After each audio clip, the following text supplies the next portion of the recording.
Hello, hello. This is the first in a series of lives that I'm going to be running.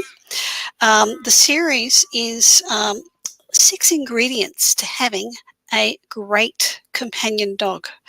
So there's a lot of you out there who are thinking of getting either an adult dog, maybe a rescue, or thinking of getting that cute little puppy. So I run puppy classes, so I know lots about puppies. And as a dog trainer, I see lots of adult dogs coming through as well. So the first ingredient, um, do feel free to comment any questions or share some experience if you had with this one. The first ingredient to having a great dog is getting the right dog to start with. A lot of people don't do this one. It makes things a little bit harder down the track. So, um, so uh, basically, you're setting up yourself for a disaster if you get the wrong sort of dog. I'm talking about the breed or the type. If it's a mixed breed, what's in the mix? How's this dog going to behave? What's it look like? All those things. And it's just giving you some examples. So as a dog trainer, I see these pretty frequently.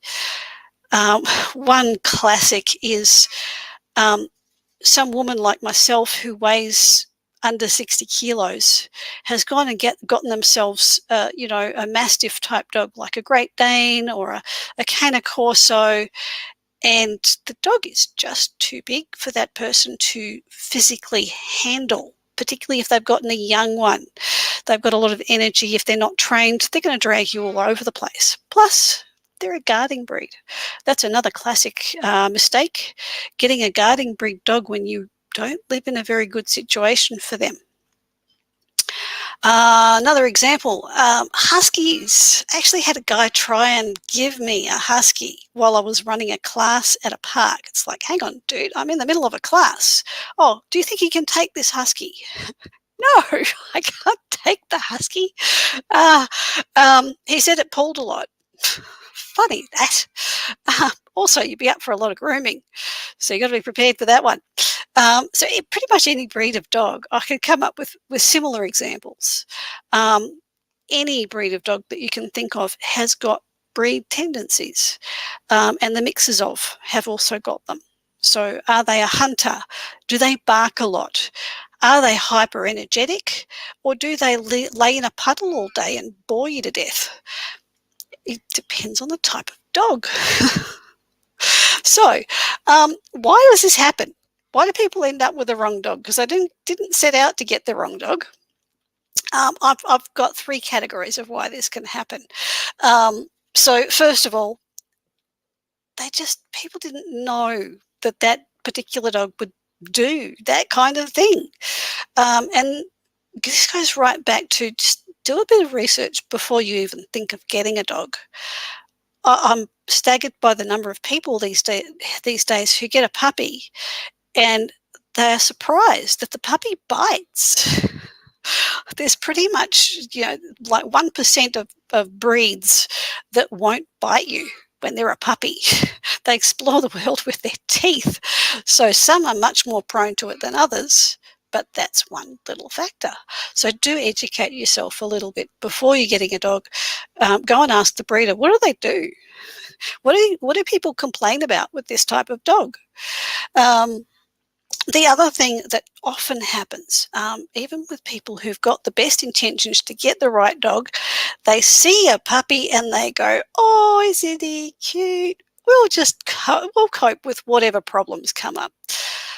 That doesn't always happen, particularly if you get the cute puppy and it grows into a gangly adolescent and it's not so cute anymore. So that wears off and goes south very quickly. So if anyone's got any experiences along these lines, please do share, because people need to hear this from other people than myself. It does happen really frequently. Okay, so last on my list is a really simple one, and this is also the solution to this problem. This is when people didn't think about it ahead of time. And when I say think about it, I mean actually sit down and work out, what's my lifestyle? What stuff do I like to do? what can I cope with? What can I tolerate? If you've got an apartment with paper thin walls, you cannot deal with a dog that barks a lot. Full stop. You don't. It doesn't matter what you think. You've got to be able to have your neighbours close by not complaining about your dog barking. So you need a quiet type of dog. If you're an elderly person, a giant breed is really out unless you are an expert trainer who can train this thing not to jump on them from a distance. Yeah. Also, if you've got elderly relatives, a dog could actually put an old person in hospital and kill them, literally.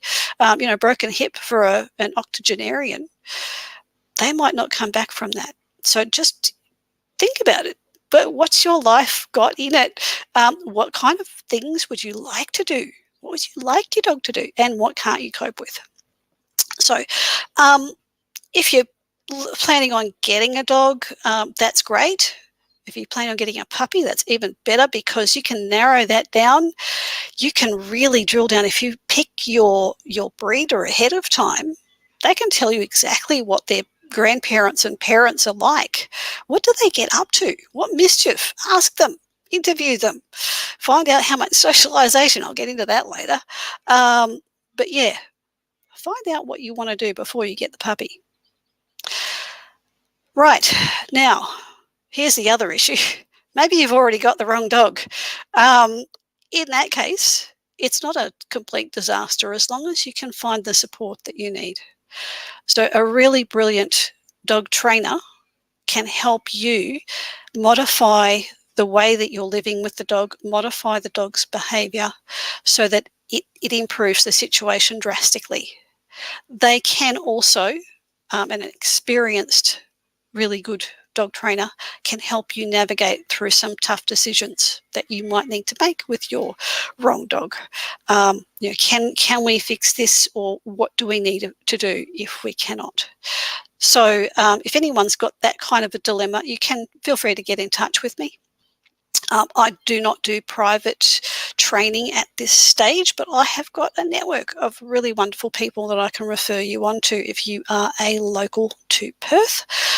Plus, I also know people who do online consulting. So get in touch. I am going to be back here next Friday for your next ingredient to getting a great dog. Obviously, the first one, get the right type of dog to start with. So go and do your homework if you're planning to get a dog, and let me know how you go. All right, see you next Friday.